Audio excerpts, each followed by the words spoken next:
Bonjour, on est le 26 juillet 2019. Il y a toujours la canicule. Bon, il devait pleuvoir voilà, dans le pays, mais en fait, il a plu que dans certaines régions, ce qui a adouci certaines régions. Mais ici, en fait, il y a une canicule et on va tourner en sécheresse si ça continue comme ça. Voilà, ici, on va parler d'un petit problème d'un satellite, on va pouvoir le lire ensemble. Donc on a un satellite de la Terre supposé ponctuel, donc c'est comme si on avait un point. Donc, les problèmes d'objets de corps en mécanique ou en électricité, comme par exemple si je prends une charge elle peut être considérée comme ponctuelle. Les charges c'est utilisé en électrostatique et donc fatalement en électricité. Quoi qu'il y ait des notions de force, donc ça allie la mécanique et l'électricité, l'électrostatique, hein, puisque l'électrostatique c'est des notions de force, c'est des forces électrostatiques. Donc, une charge, bien qu'on peut mettre ça dans un cours d'électricité ou un cours de mécanique, ben, une charge, elle peut être considérée comme ponctuelle. Ça veut dire que la charge est considérée comme un point. Voilà. Mais qu'est-ce que c'est qu'un point? N'allez pas me poser la question parce que je n'en sais rien. Je ne sais pas qu'est-ce que c'est qu'un point. Personne ne sait définir la terminologie du mot point. Quoique un point, tout ce qu'on peut dire, c'est qu'il est situé dans un repère et il a sa situation définie dans un repère. Alors, donc en mécanique, on peut aussi avoir, tout comme en électricité, des corps qui sont considérés non pas comme des corps, on va dire, assez grands, mais tout simplement être considérés comme un point. Voilà. Donc s'il est considéré comme un point, il peut être étudié dans un repère avec une situation dans ce repère. Voilà. Et voilà, donc en fait on met un repère et on considère le corps comme étant un point. Généralement on étudie des systèmes, mais les systèmes ici réduits à un point. Voilà. Bon, et quand on met un point, on peut avoir un point vecteur. Et si on a un système de points, on peut avoir un système de points vecteurs. Bon, mais là, n'est pas la question de système de points vecteurs. On a le satellite de la Terre qui est supposé ponctuel. Il est considéré comme étant un point parce qu'il est considéré tout petit par rapport à, je veux dire, à la Terre, déjà de 1, déjà de 1. C'est qu'il est considéré tout petit par rapport à la Terre, donc il va être considéré comme tout petit, donc fatalement, le mieux c'est de le mettre en tant que point. Alors sa masse aussi est négligeable, hein. Par rapport à la masse de la Terre, sa masse est tout aussi négligeable. Donc s'il a une masse négligeable et je veux dire tout petit, on peut considérer comme étant, je veux dire, ponctuel.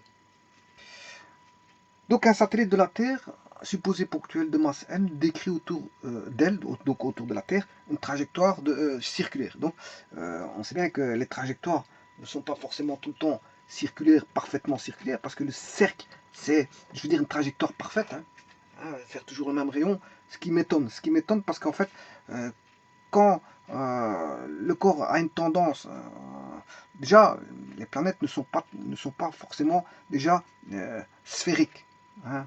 Voilà, donc en fait, il y a déjà ça. Donc quand il va tourner autour de la planète, il va pas faire une sphère. Il ne va pas faire un cercle, puisque déjà là, si la planète n'est pas une sphère, mais je veux dire, on n'a pas une trajectoire parfaitement circulaire. Voilà, donc ici, décrit autour de la Terre, une trajectoire ici qui est supposée, je veux dire, hypothétique. Hypothétiquement, elle est considérée comme hypothétique de trajectoire circulaire, ce qui veut dire qu'elle a une trajectoire parfaite, parce que le cercle est une trajectoire parfaite. Bon, vous allez me dire, ouais, mais l'ellipse, c'est aussi quelque chose de parfait, mais l'ellipse, c'est déjà une déformation du cercle, parce que dans une ellipse, on peut mettre deux cercles. Il y a le grand axe et le petit axe. Ouais, donc ça provient euh, de deux cercles. Donc, euh, voilà. Donc, l'ellipse, on peut avoir une trajectoire parfaite elliptique, oui, mais le cercle, je veux dire, euh, l'ellipse, c'est une déformation, si vous voulez, du cercle, hein.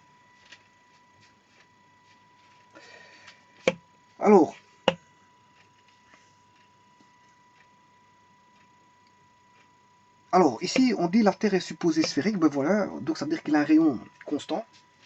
Il a un rayon constant. Et ce qui veut dire que s'il est supposé sphérique, eh bien, le G0 au sol, hein, comme ici on voit le G0 au sol, c'est la gravitation, la force de pesanteur, la, la pesanteur au sol, hein, l'accélération de la pesanteur au sol, elle est constante. Elle ne dépend pas de la latitude, parce que si elle était ovalisée, on va dire la Terre, ben, ce qui est un petit peu le cas, à ce moment-là, on a un G0 au sol qui n'est pas le même partout. Donc, il va dépendre de l'altitude. Voilà. Puisque la Terre n'est pas sphérique. Elle est en espèce de sphère aplatie. Une espèce de patate. Donc fatalement, le G0 il n'est pas le même partout. Mais ici, on va supposer, par hypothèse, que le G0 il est le même partout, puisqu'on considère que la Terre est une sphère. Donc vous voyez les hypothèses ici. La Terre est une sphère et la trajectoire de l'orbite de masse M, du satellite, qui est voilà, qui tourne en orbite autour de la Terre, voilà, eh bien lui, il a décrit une trajectoire circulaire. Donc vous voyez que la sphère,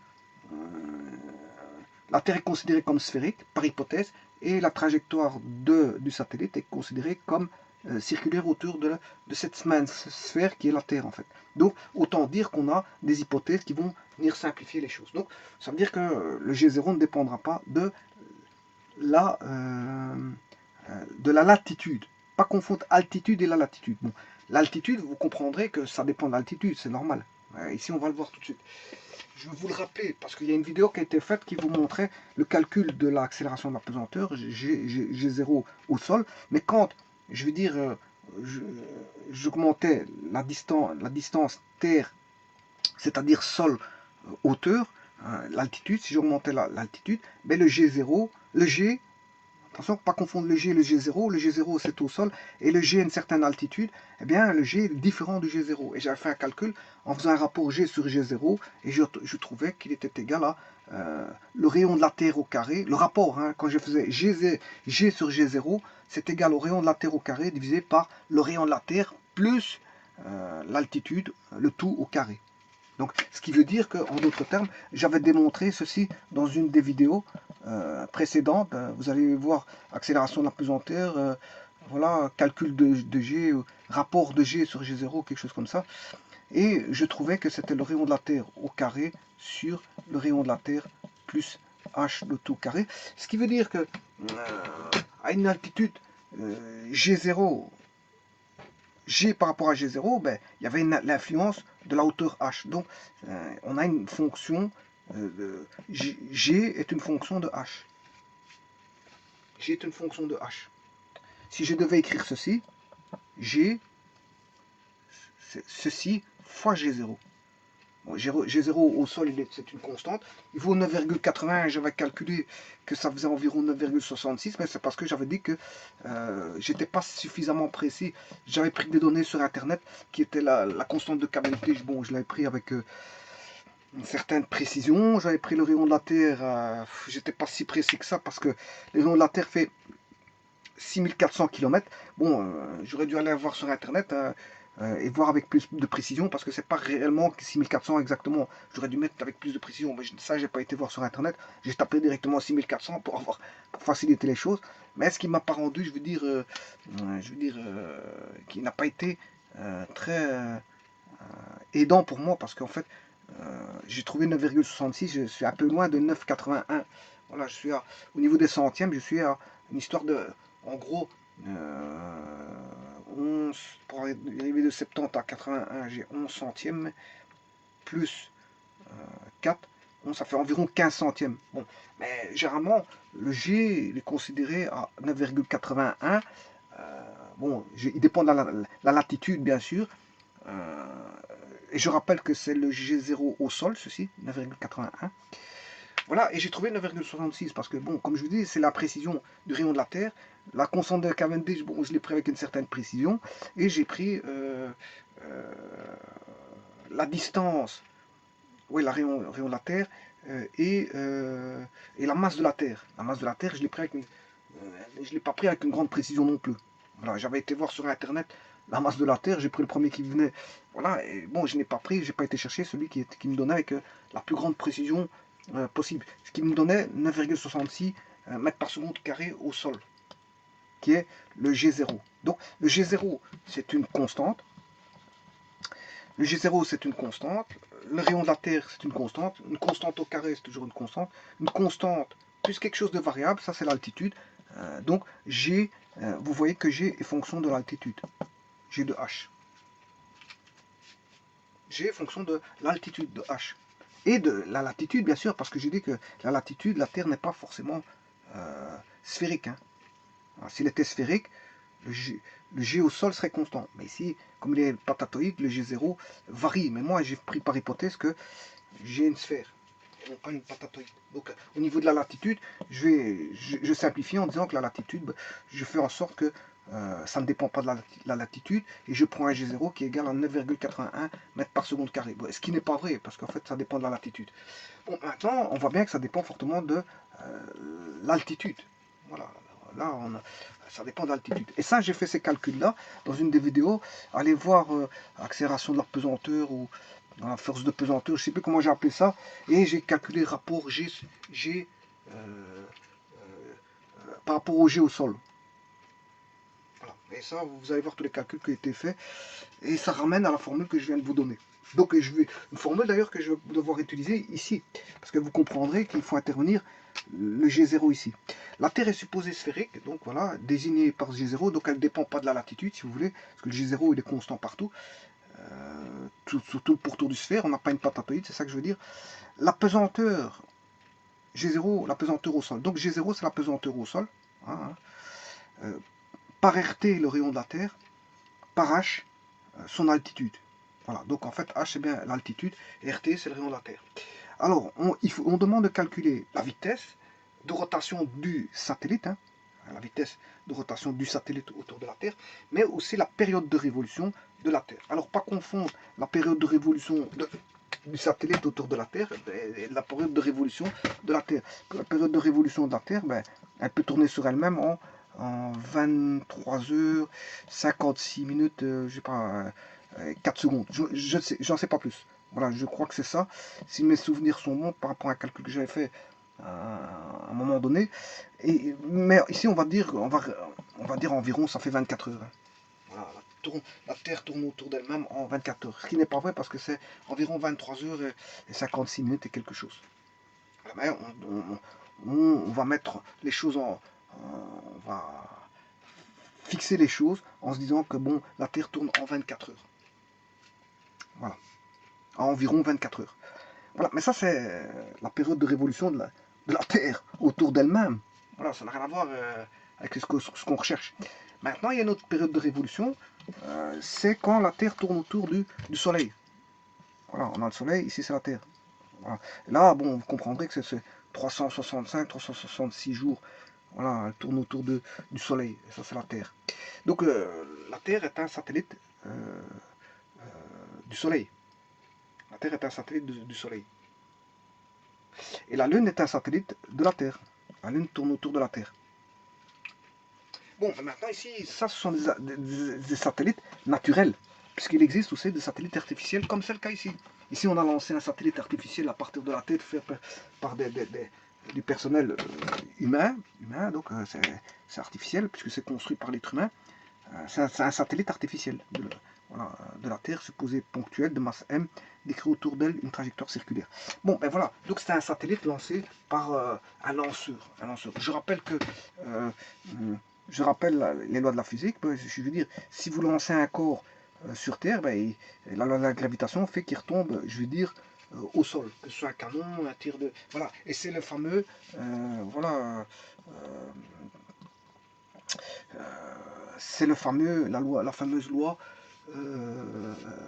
du mouvement parabolique, où on décrit un axe XY dans un plan, bien qu'on soit dans l'espace, on réduit l'espace à un plan et on décrit une trajectoire d'un obus, d'un tir, de balle ou peu importe par rapport au sol, et on a toujours une belle parabole, je veux dire, qui va faire ceci, parce qu'on a la vitesse due à la gravitation.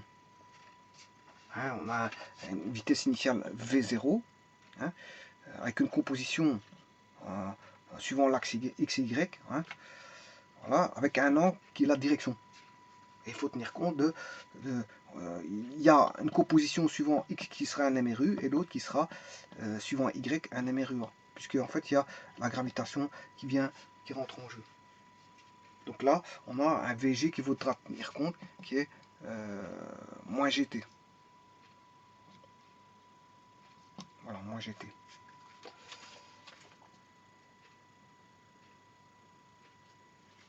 Voilà, mais ça c'est la loi du mouvement parabolique, chose que j'ai déjà traitée.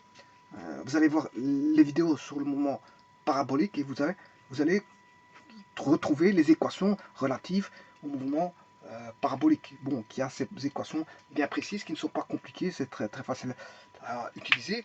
Il n'y a rien de compliqué là-dessus, c'est juste une décomposition du mouvement en deux axes.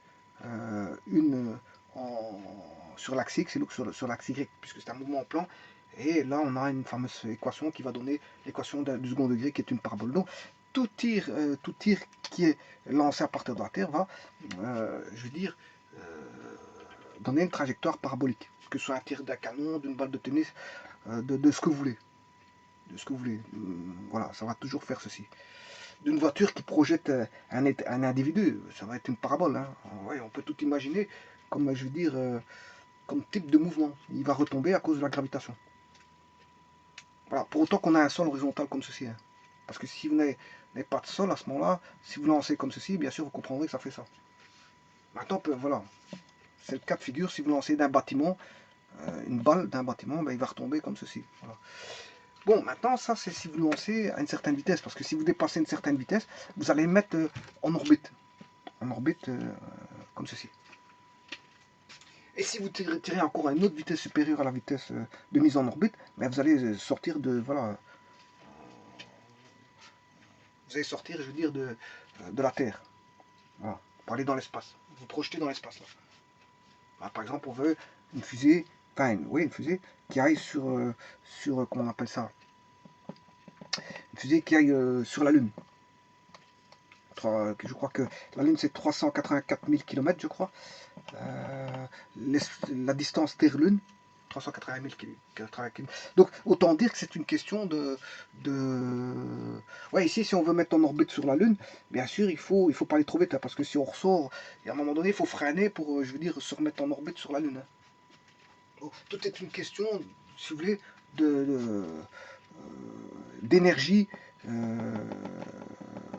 à mettre dans la fusée. Bon, mais là, n'est pas la question. Je veux dire, c'est les capacités d'aller sur la Lune et d'y retourner. Voilà, sur 384 000 km, qui n'est pas beaucoup. Donc, qui se fait environ 4-5 jours. Hein. 4-5 jours, on atteint la distance Terre-Lune. Bon, mais ici, ça veut dire qu'on va mettre des fusées étagées de forte puissance parce qu'il faut sortir du système terrestre. Hein, on ne met pas un satellite en orbite, on le sort du système orbital de la Terre. Donc, je veux dire, il faut des fusées puissantes, étagées, avec énormément de carburant. Énormément de carburant. Parce que quand on arrive à un certain moment donné, il faut lancer d'autres moteurs pour relancer. Et les étages vont chaque fois retomber au fur et à mesure que les carburants, je veux dire, voilà. Et le tout, c'est une question de carburant. C'est la gestion de carburant pour aller jusque la Lune. Mais là, on n'a pas la question. Voilà. Donc, ce qui veut dire qu'il y a une vitesse. Si vous lancez un corps, il va faire un mouvement parabolique. Si vous lancez un peu trop fort par rapport à une vitesse donnée, vous allez tourner en orbite. Mais si vous voulez lancer à une vitesse encore plus forte, grâce à, bien sûr, tout ça au carburant. Hein. C'est le carburant qui fait tout ça. Plus c'est puissant, plus on sait sortir du système terrestre ou le mettre en orbite. Voilà, c'est en fonction de... Voilà, c'est pour ça qu'il faut pour aller sur la Lune, il faut des fusées puissantes, très puissante, qui n'est pas donnée à tout le monde. Bon, maintenant, les étages, on peut simplifier. Certains pays peuvent simplifier les étages, d'autres n'ont pas su simplifier. Et il y a un énorme bruit à l'intérieur il y a des vibrations énormes, un bruit énorme. Il y a, comment est-ce qu'on appelle ça euh, voilà, des vibrations énormes. Et le moindre détail, le moindre faux pas d'une tuyauterie, mais ça peut mettre l'explosion à la fusée. Parce que c'est rempli de carburant en fait. Voilà, c'est des étages de carburant où chacun doit jouer son rôle au fur et à mesure. Voilà, donc là n'est pas la question. Donc moi je m'intéressais, je veux dire, à l'orbite. À l'orbite, c'est-à-dire que si on a mis en orbite le satellite, donc là on a la Terre, et là par exemple le satellite est là, et il est considéré comme ponctuel, et fait la trajectoire d'un cercle comme l'énoncé le disait. Et là c'est là comment est-ce qu'on appelle ça, le satellite. Donc là on a la Terre, et là on a le satellite. Alors, je rappelle que plus le satellite est haut, plus il va voir des portions de terre plus grandes. Hein. Plus il est bas, plus il va voir moins. Voilà, plus il est haut, plus il va voir plus, voilà, plus d'étendue de la terre. Plus il est bas, plus il va voir moins. Voilà. Mais le problème, celui qui se trouve, si le satellite est bas, mais il aura une période de révolution plus grande que celle qui est plus haut.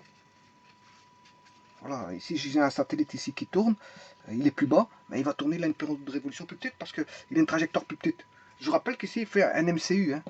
C'est un mouvement circulaire uniforme. D'ailleurs, ça je vais l'intégrer dans mes calculs. Bon, mais maintenant, donc il faut chercher la vitesse. Justement, c'est ça qu'on demande de rechercher. C'est la vitesse et la période. Mais attention qu'ici, je recherche des formules. Pourquoi je recherche des formules? Parce qu'il n'y a pas de données concrètes concernant des valeurs bien précises. Hein. La Terre est supposée sphérique. On désigne par G0 la pesanteur au sol par RT, le rayon de la Terre, par H son altitude, calculer V et T. En fait, il n'y a aucun calcul. Quand on dit calculer, il n'y a aucun calcul. C'est tout simplement rechercher la formule de la vitesse. Rechercher. Il n'y a aucun calcul parce qu'il n'y a aucune valeur. J'ai aucune valeur là-dedans. Maintenant, si on me donne la valeur de la hauteur, là, qui vaut par exemple 14 000 km ou 35 000 km, là, je comprends qu'il y aurait des calculs à faire, mais s'il n'y a pas de calcul, c'est une formule parce que j'ai H, j'ai G0, j'ai même pas de valeur pour G0 d'ailleurs. Ce qui vaut 9,81, mais bon, voilà, mais ils ne m'ont pas donné, ils m'ont pas donné H, ils m'ont pas donné RT, mais RT est censé être connu. Ceci est censé être connu, mais la hauteur du satellite, je suppose qu'il est, donc on ne s'est rien trouvé là-dessus. Donc c'est bien une démonstration à faire. Une démonstration pour rechercher V et T. Bon. Alors comment fait-on pour rechercher ça? Ben, il faut aller chercher, si vous voulez, un petit peu les lois de Kepler que Newton a utilisées pour trouver ces fameuses lois de la gravitation. Il a été tout simplement étudié les lois de Kepler. Je me demande si c'est même pas Kepler qui a trouvé ça, mais bon, voilà, parce que ce qu'ils ont écrit dans des livres, on va dire, ils traitaient des livres, hein, des traités, ce qu'ils appellent des traités scientifiques, ils écrivaient tout là-dedans. Je me demande si Kepler n'avait pas déjà indiqué pas mal d'informations où Newton a été recherché, je veux dire, et n'avait plus qu'à, je veux dire, faire les démonstrations. Voilà, mais on doit beaucoup à Kepler. Voilà. Et Aristarque aussi, je crois. Aristarque, je ne me rappelle plus comment il s'appelle. Un grec il avait déjà trouvé pas mal de choses. Aristarque, Kepler, Copernic, tralala, bon, enfin bref. Et il y a tout du bon monde là-dedans qui ont donné leur connaissance au niveau des repères, au niveau des calculs de trajectoire elliptique ou circulaire ou peu importe. Voilà, ben, donc voilà, on a étudié beaucoup les mouvements, les trajectoires circulaires et elliptiques. Voilà, avec les propriétés des cercles et des ellipses, et bien sûr la mécanique relative à ces cercles et ces ellipses, c'est-à-dire les mouvements qui sont des mouvements circulaires uniformes, voilà, des mouvements circulaires uniformes, sous une trajectoire circulaire ou elliptique. Voilà, bon maintenant, pour trouver, je veux dire, cette fameuse vitesse et cette fameuse période de révolution, je rappelle qu'une période de révolution, c'est la période faite par, c'est le tour fait, c'est le temps mis pour le satellite pour tourner autour d'un corps. Autour d'un corps. Donc c'est-à-dire, si je prends le satellite, c'est le temps mis pour revenir ici. Dans la notion de temps, ici c'est en secondes, il y a lié à ça la notion de fréquence. La notion de fréquence. En fait, c'est une fréquence de répétition. Voilà, le satellite part d'ici, c'est le temps mis pour revenir ici. C'est chaque temps mis pour revenir ici, qui est toujours un temps constant, qui est toujours le même, parce que c'est une vitesse constante. Si on a une vitesse constante, hein, puisqu'on a un MRU, eh bien, je veux dire, on a une période constante, T. Bon, ben, on va calculer ça comment? Eh bien, c'est un petit peu comme l'étude des atomes. Hein. Quand on regarde le macro ou le micro, c'est un petit peu les mêmes choses, si ce n'est que dans le macro, dans le macro, avec la Terre et les planètes, qu'est-ce qui se passe? Mais si j'ai un satellite ici qui tourne, ici j'ai une force d'attraction universelle. Le corps est attiré par la Terre, comme la Terre attire le corps. Il faut voir qui est le système, c'est ça. C'est surtout ça. Il faut voir qui est le système pour définir laquelle force des deux prendre. Une fois qu'on a défini le système, on sait laquelle prendre. Si c'est l'attraction de la Terre sur le corps ou le corps sur la Terre. Bon, ça, c'est le système qui définira ça. Mais en tout cas, on a la loi de l'action égale la réaction. C'est-à-dire qu'on a égalité entre la force centripète et la force d'attraction de la Terre sur le corps. Et la force centripète n'est tout autre que la force d'attraction de la Terre sur le corps. Alors que le corps attire aussi la Terre. Mais ça, on n'indique pas, parce que j'étudie le système qui est le corps, le satellite ici. Donc je n'utilise que cette force-là, qui est la force centripète. L'autre force de la Terre qui attire le corps, j'en ai pas besoin, parce que c'est le système, c'est ça. Mon système, c'est ça. C'est le satellite, donc, que je vais appeler S, de masse M. Voilà, donc ici, il y a déjà une force d'action. C'est une force d'action qui agit sur la Terre qui attire, si vous voulez, le satellite. La Terre attire le satellite. C'est une force d'action. Bien sûr, il y a la réaction, mais elle ne m'intéresse pas ici parce que, comme je vous ai dit, le système, c'est le satellite. Donc, il faut regarder, quand on étudie un système, il faut regarder les systèmes étant le satellite. Bon, c'est un point matériel, hein, mais enfin bref, ici je considère, pour vous expliquer, comme si j'ai un système, ben, j'ai la Terre ici, eh bien, il y a des forces d'interaction entre la Terre et le système. Voilà, l'interaction. Et il faut regarder les forces extérieures. C'est les forces extérieures au système qui nous intéressent, c'est-à-dire la force d'attraction de la Terre sur le système. Donc c'est une force, on va dire, qui va dans ce sens-là. Voilà. Et pas l'autre, parce que l'action égale la réaction. Une autre force qui est égale à celle-ci, c'est la force, ça c'est la force d'action, là c'est la force de réaction. Mais elle ne m'intéresse pas parce que j'étudie le système. Ça c'est une force qui n'est pas extérieure au système. Elle est propre au système. Parce que c'est le système qui attire la Terre. Et donc cette force-là ne m'intéresse pas. Donc j'ai une force centripète. Et vous savez que s'il ne tombe pas, c'est qu'il y a une raison. S'il ne tombe pas, c'est qu'il y a une raison. C'est qu'il y a un équilibre. Voilà, donc, et justement, c'est comme ça qu'il est en orbite. Hein. Il est en orbite parce qu'il ne tombe pas. Ça, c'est la Terre. Il ne tombe pas parce on a une force. Pourquoi la force centripète qui attire vers le centre de la Terre? Oui, parce que c'est de centre de gravité à centre de gravité. Hein. Ici, comme j'ai un point, ben, c'est deux points là, au centre de gravité de la Terre qui est un cercle, donc c'est le centre du cercle. Voilà, que je vais appeler O. Ça, c'est la Terre. Le centre de gravité de la sphère, ben, c'est son centre.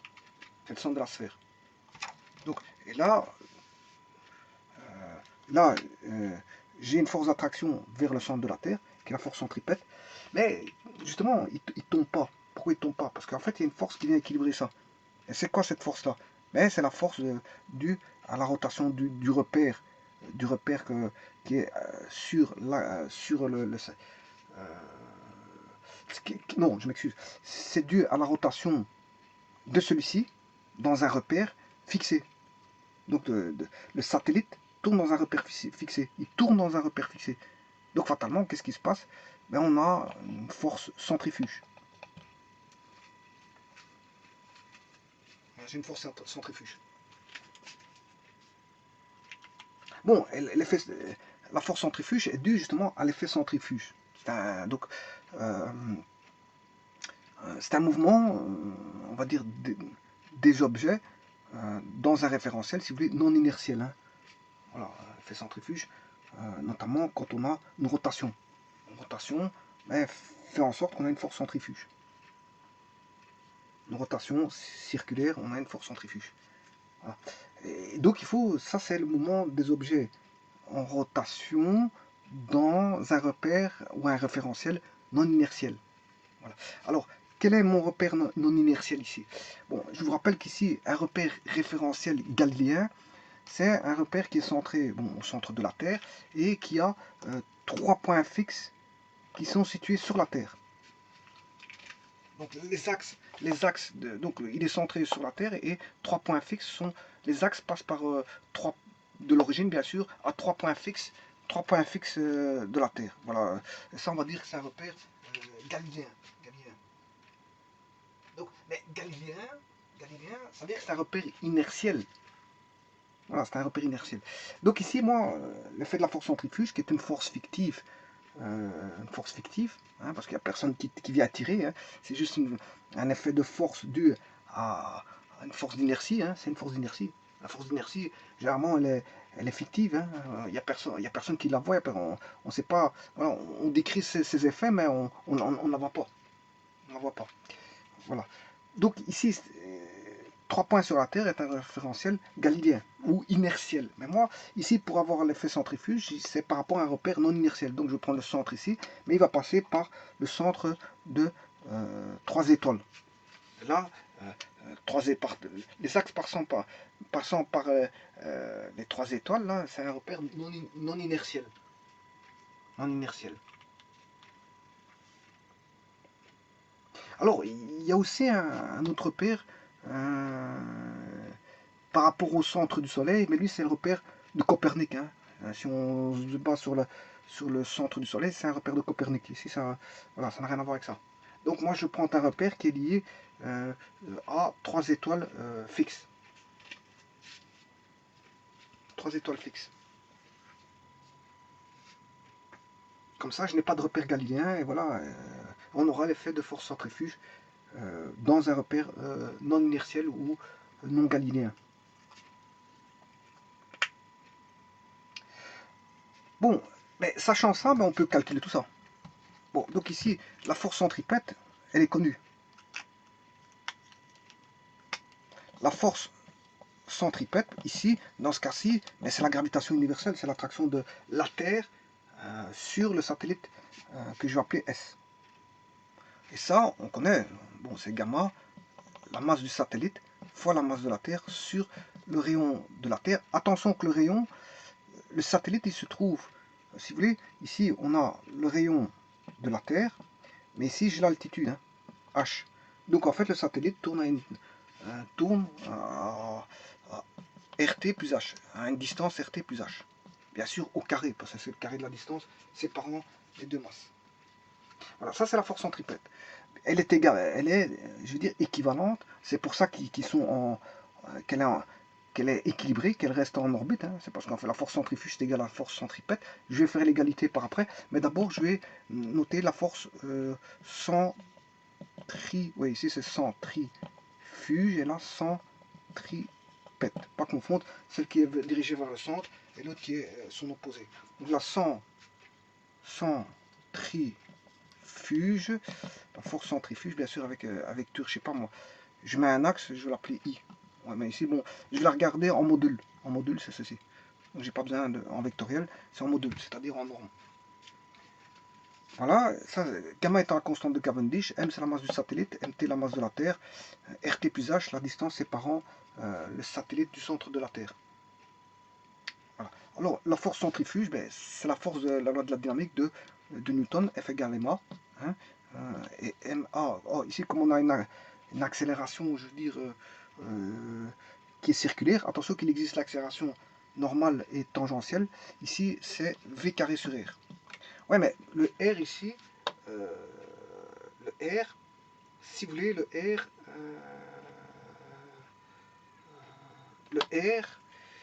c'est R plus H. C'est RT plus H. Parce que c'est la force centrifuge, bien sûr, du satellite. Donc, comme il est situé à R plus H par rapport au centre de la Terre, qui est le repère non galiléen, hein, parce que j'ai pris un repère non galiléen, j'ai pas pris ce repère-là, mais il est centré par rapport au centre de la Terre. Donc voilà, donc ici, v carré sur R, mais c'est R plus H. Voilà, avec ça, je sais trouver tout ce qu'il faut. Bon, je vais égaler la force centripète égale la force centrifuge, c'est ce que je vais faire tout de suite. Alors pourquoi je fais ça? Je vais vous montrer pourquoi. Donc j'ai la force centripète qui est équilibrée avec la force centrifuge.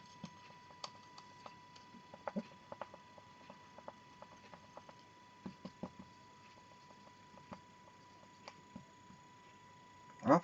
J'ai la force centripète qui est équilibrée avec la force centrifuge.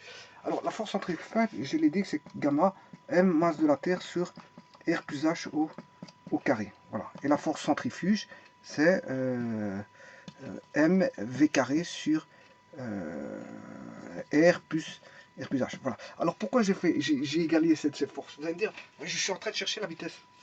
Je suis en train de chercher la vitesse et la période, c'est-à-dire une notion de notion de vitesse qui est une vitesse en mètres par seconde et un temps en seconde. Ici, bon, les forces, il n'y a pas de notion comment on appelle ça, de vitesse. Eh bien si, il y en a une. Vous la voyez, elle est là. Là. La notion que je fais, grâce à la force centrifuge, je fais intervenir la notion de vitesse. Bon, pas de temps. Le temps, je verrai comment on trouve le temps. Vous allez le voir. Le temps, vous allez voir comment je trouve le temps. Mais je dirais même plus la période de révolution, mais c'est une partie du temps. Hein, parce que bon, je vais chercher le temps. Vous allez voir comment je trouve le temps. Et de ce fait, la période de révolution, qui est, je veux dire, une période de temps pour lequel le satellite revient toujours au même endroit. Donc, mais ici, vous voyez qu'à partir des forces, ici, je n'ai pas de notion de vitesse, mais si j'ai une notion de vitesse, donc je peux trouver, grâce à la force centripète qui est égale à la force centrifuge, décrire la vitesse, combien elle vaudra. Ben, qu'est-ce qu'elle vaudra en termes d'expression? Parce qu'il n'y a pas de valeur ici. Je vous ai dit, c'est pas de calcul, c'est juste une démonstration. Donc ici, je vais simplifier les masses, ça ne m'intéresse pas. La masse du satellite, je m'en fous. Donc, vous voyez qu'il est indépendant de la masse. Hein, on peut le voir ici tout de suite. Quelle que soit la masse, je veux dire, c'est indépendant. La vitesse sera indépendante de la masse. Voilà. Alors maintenant, si je simplifie les masses, qu'est-ce que c'est que ceci? Ceci, c'est le G à une altitude H. C'est le G à une altitude H. C'est le G dépendant de H. Alors, pour faire tomber la masse de la Terre, comment je pourrais faire tomber la masse de la Terre et ne parler que de rayons de terre et d'altitude? Eh bien, je vais rechercher le fameux G sur G0 que je vous ai montré en début de vidéo. Parce qu'on sait bien que ça, c'est le rayon de la Terre au carré sur le rayon de la Terre plus l'altitude au carré. Vous voyez? Donc ici, j'ai plus de notion de masse. J'ai plus de notion de masse qui va apparaître. Je vais éliminer la masse de la Terre. Donc ça va ne dépendre que du rayon de la Terre qui est fixe, et de l'altitude. Mais l'altitude, elle sera variable. Donc ça veut dire que la vitesse ne dépendra que de l'altitude. On peut déjà voir ça. La vitesse ne va dépendre que de l'altitude. Voilà. Donc on va écrire ceci. Donc ceci G, ça c'est bien G une altitude H, donc qui vaut ceci. RT carré. Voilà. G, il vaut ceci. Donc ça c'est le G. Hein. Ça c'est mon G. Parce que c'est le G à une altitude H. Donc je vais maintenant retirer ceci et remettre l'expression, je veux dire, qui est ici. C'est-à-dire que j'ai RT carré sur RT plus H, le tout au carré fois G0. Voilà, et ça c'est la gravitation au sol, qui vaut 9,81 mètres par seconde carré. Voilà, et donc maintenant, vous voyez que je vais simplifier, chercher, je vais juste isoler celui-ci et retrouver cette fameuse vitesse. On va faire ça tout de suite. Donc, V carré sur R plus H, RT plus H, hein, c'est plutôt RT, parce que c'est le rayon de la Terre. Voilà, donc ici, ce sera égal à G0, RT carré, sur RT plus H, le tout au carré. Le RT plus H ici, je vais le refaire remonter ici. RT, oui, ici, attention que c'est plus H, hein, si on ne le voit pas, c'est ça. Je l'ai mal écrit. Voilà, donc ça fait RT de la Terre plus H. Voilà. Voilà que vous V carré. Et là, maintenant, je peux simplifier celui-là et celui-là. Donc RT plus H au carré va donner RT plus H tout court, ici. Voilà. Mais ça, c'est V carré. C'est ce qui ne m'intéresse pas. Ce qui m'intéresse, c'est pas le carré de la vitesse, mais la vitesse. Donc ici, je vais aller juste rechercher la racine carrée dans chaque membre. Et ici, j'aurai plus ou moins V, mais ici, la vitesse est positive. Donc il n'y a pas de problème, c'est V égale racine carrée de G0 RT carré sur RT plus H. Voilà, maintenant, ceci il est au carré, je peux le sortir de la racine carrée, ça fait RT, et on a G0 sur racine carrée de RT plus H. Voilà, et voilà que vaut V. Je viens de trouver V. La vitesse est égale à RT sur racine carrée de G0 sur RT plus H. Et donc, qu'est-ce qu'on constate là? Qu'est-ce qu'on constate? Ben, la première chose qu'on constate, c'est que la vitesse est indépendante de la masse du satellite. Qu'il soit gros, ponctuel ou massique, ou peu importe, ça ne dépend pas de ça. Voilà. Est-ce qu'il va dépendre du rayon de la Terre? Mais le rayon de la Terre, il est fixe. Hein. Oui, il dépend du rayon de la Terre, mais il est fixe. C'est une constante. Le rayon de la Terre est une constante. Donc, c'est pas ça qui va faire varier la vitesse, parce que quel que soit le satellite qu'on va prendre, il dépendra du rayon de la Terre. Mais le rayon de la Terre, il est fixe. Il dépendra de racine carrée de G0. Mais racine carrée de G0, il est fixe, parce que au sol, il est le même partout, puisqu'il est considéré hypothétiquement comme égal à 9,80 mètres par seconde carré. Voilà. Donc, ce qui veut dire que il n'y a qu'une seule variable là-dedans. La vitesse est dépendante tout simplement que de h, de l'altitude. La vitesse dépend de l'altitude. Ça veut dire que plus le h est grand, plus le h est grand, et plus la vitesse sera petite. Et c'est ce que je vous ai dit tout à l'heure. Supposons que... Mais avant de discuter de ça, je vais quand même mettre la période de révolution. Comme ça, je peux discuter de la vitesse et de la période de révolution. Voilà. Je vais vite calculer la période de révolution. Et puis, je vous montrerai que plus il est haut, et plus la vitesse est petite. Et la période de révolution, fatalement, elle sera... S'il est, il est haut, plus il sera haut, le satellite, et plus la période de révolution sera grande. Et je vais le voir maintenant tout de suite. Alors la période de révolution, c'est facile. Hein. Bon, il décrit quoi? Ça c'est la Terre, ça c'est le satellite S. Il décrit, je veux dire, un cercle de rayon 2 pi r. Voilà. La longueur qu'il fait, c'est 2 pi r. Mais en vérité, c'est pas 2 pi r, parce que n'oubliez pas que c'est le rayon ici, VR, R plus H. C'est R plus H. Voilà, parce qu'il a une altitude H, hein, le satellite. Par rapport à la Terre, il a une altitude H. Donc c'est 2 pi r plus H. Et ça, la longueur, on sait bien qu'il fait un MCU. MCU. Donc c'est la vitesse V, hein, qui est dépendante de H, bien sûr, fois le temps. Et ça, parce que c'est la loi du MCU. C'est la loi du MCU. Voilà. C'est V fois T. L'espace égale à V fois T. C'est comme si je mettais en ligne, c'est un MRU, mais ici, comme il fait un cercle, c'est un MCU. V égale V fois T. Donc l'espace en mètres est égal à des mètres par seconde fois des secondes. Ça fait bien un espace. La vitesse en temps fait bien un espace. Donc j'ai bien V fois T est égal à 2 pi r plus H. Mais moi ce que je cherche c'est la période de révolution. Donc période de révolution c'est pour un tour. Donc 2 pi r plus H c'est bien un tour. Hein. Ça c'est bien un tour. 2 pi r plus H c'est un tour. Donc c'est pas le T, il vaut, on connaît, c'est la période de révolution T. C'est le temps pour faire un tour. Voilà, V fois T. Donc connaissant la vitesse, je peux trouver la période de révolution. Or la vitesse je la connais.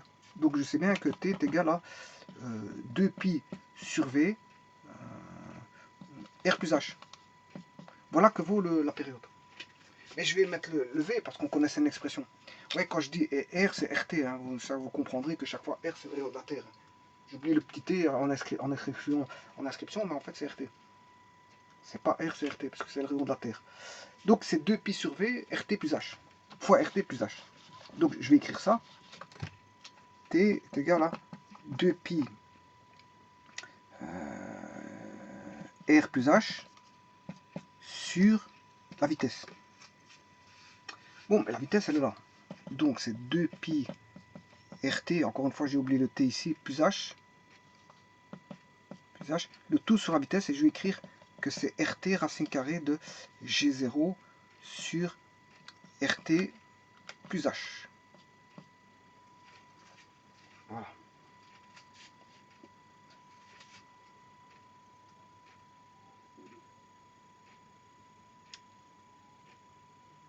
Bon, là, il ne faut pas se tromper. Il ne faut pas se tromper. Si je devais remettre ceci dans une racine carrée. Dans une racine carrée, si je mets ça dans une racine carrée, là j'aurai RT plus H au carré. Voilà. Alors, je vais combiner celui-ci et celui-ci. Là, c'est l'inverse. L'inverse, il va remonter ici. Il va remonter ici, dans la racine carrée de celui-ci. On va voir RT plus H. C'est inverse, mais comme il était dans une racine carrée, il reste dans une racine carrée. Voilà. Ce qui veut dire que j'ai 2pi sur RT, racine carrée de RT plus H, le tout au cube, le tout sur G0. Voilà. Voilà, et je peux vous dire que c'est bon, je vais vous expliquer pourquoi c'est bon. Alors, mais avant de vous dire pourquoi c'est bon, je vais vous montrer que ici, quand la vitesse, l'altitude augmente, la vitesse, comme il est inversement proportionnel, la vitesse diminue. Voilà. Et t, rappelez-vous que c'était 2pi r plus h, tout sur v. Si la vitesse diminue, mais la période augmente. Donc si la vitesse diminue, il fera plus de temps pour arriver à son point initial. C'est ça que ça veut dire. C'est ça que ça veut dire. Donc voilà. Et donc ça, c'est la période de révolution. Alors maintenant, je vais transformer ceci en faisant rentrer en cours le RT dedans. Si je fais rentrer le RT, j'ai RT carré ici. Voilà. Alors, ce qui veut dire que ça fait 2pi racine carrée de RT plus H au cube, le tout sur RT carré, le tout sur G0. Voilà. Ça, je peux écrire. Bon, vous comprendrez que vous pouvez remarquer que cette formule-là, vous l'avez déjà remarqué quelque part. Elle est toute simple à voir, vous l'avez déjà vu quelque part. Ça fait penser au pendule oscillant, hein, 2pi racine de L sur G0. Voilà. Où le L vaut ici RT plus H.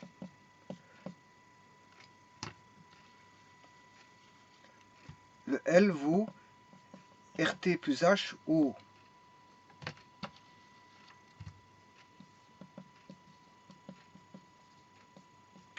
cube, le tout sur RT carré. Voilà que vaudrait le L. Pour faire une analogie, si vous voulez, avec le pendule oscillant.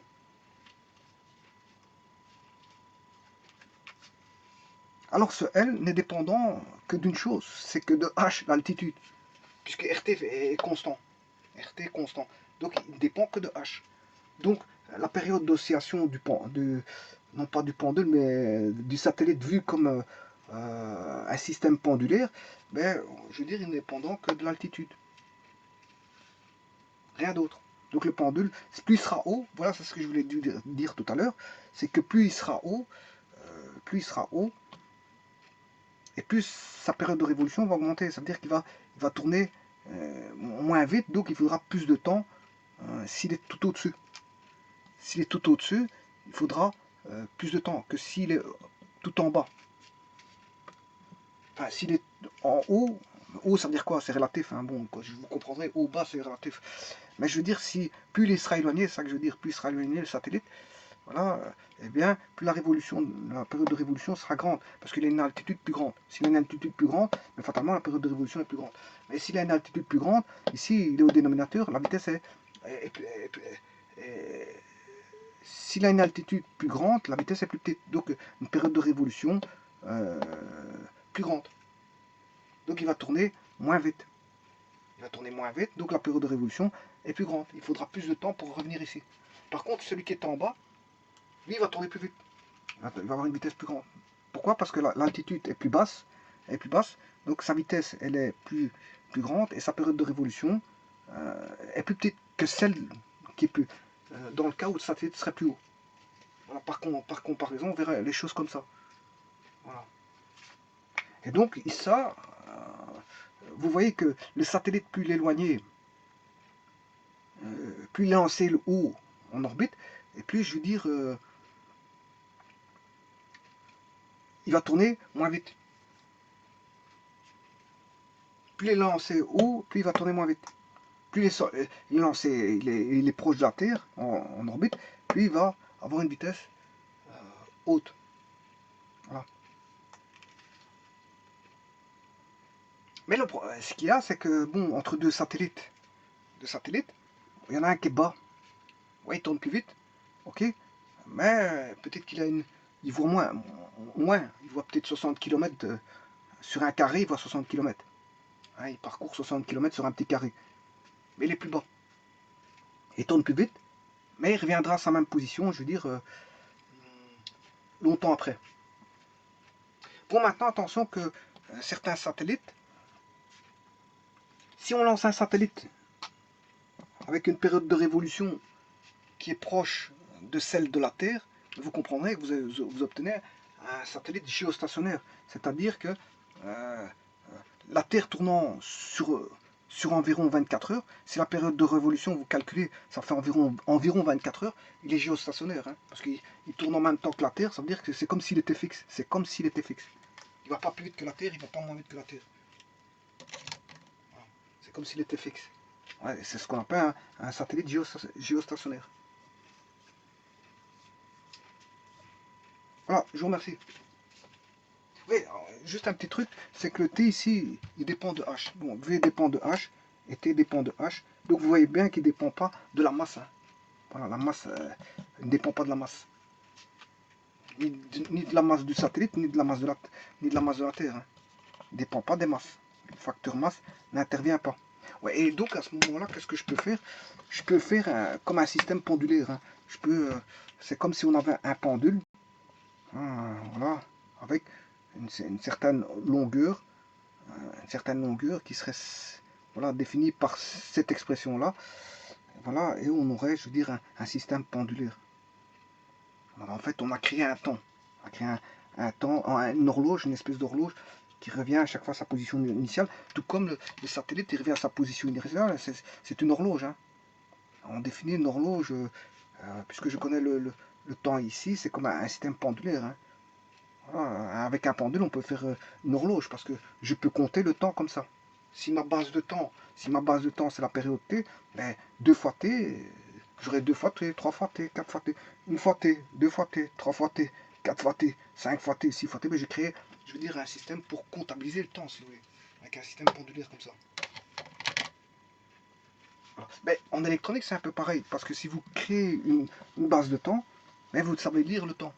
Dès le moment où on définit sa base de temps, on sait que on veut un temps T1 qui rentre dans on va dire, dans une base de temps T2. Ben, j'ai combien de fois T1 dans T2? Ben, c'est un rapport. T1 sur T2, ben, voilà, ce sera autant de temps dans le système d'unité que j'ai défini ici par rapport à la base de temps, enfin par rapport à la base de temps T2 créée. Je sais définir combien de fois T2 j'ai dans T1. Voilà, mais ici dans le système d'unité MKSA, le temps c'est une seconde. Hein. Ça a été défini comme une seconde. Donc si j'ai 25 secondes, j'ai 25 fois une seconde dans 25 secondes. Voilà, parce que la base de temps c'est une seconde. Mais je peux créer une base de temps qui fait par exemple 2 secondes, pourquoi pas. Une base de temps qui fait 2 secondes, ou 2,5 secondes, ou 1 microseconde, parce que c'est pas forcément en secondes, ça peut avoir des microsecondes. Si je suis dans l'ultra rapide, je peux avoir des microsecondes, mais si je suis dans l'extrêmement grand, bah, c'est ça. Je sais pas moi, c'est la base de temps, peut-être dans les lumières, je sais pas plus. Hein. Bon voilà, voilà. Mais en tout cas, on crée une base de temps et on crée la base de temps est définie. Et là, à ce moment, je peux comptabiliser combien de fois j'ai de temps combien de fois j'ai 2 fois la valeur de la base de temps dans ce temps-là. Voilà. Une fois que j'ai défini ceci, il n'y a pas de problème. Donc le système pendulaire peut mesurer des temps par rapport à une définition d'un temps qui est défini au départ. Voilà. Donc le pendule, c'est ce qu'il fait. Et en musique, c'est un petit peu ça. On définit son temps un petit peu, je veux dire, 1, 2, 1, 2, 1, 2, 1, 2, 1, 2, 1, 2, 1, 2. Voilà. Son temps de 1 vers 2, il est défini. Hein. Voilà, on définit son temps. Et après, une fois qu'on a défini son temps en musique, on peut aller chercher ce qui est en rapport avec cette base de temps créée.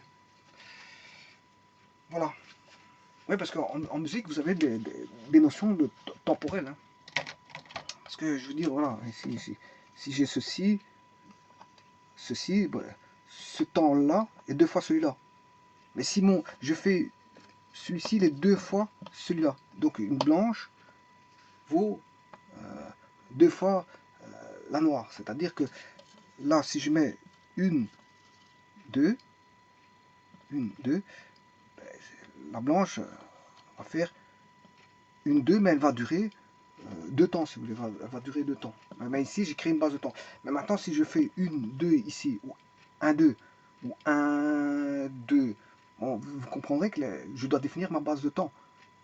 Voilà. Mais une fois que j'ai créé un 2, mais le prochain, ce sera aussi un 2.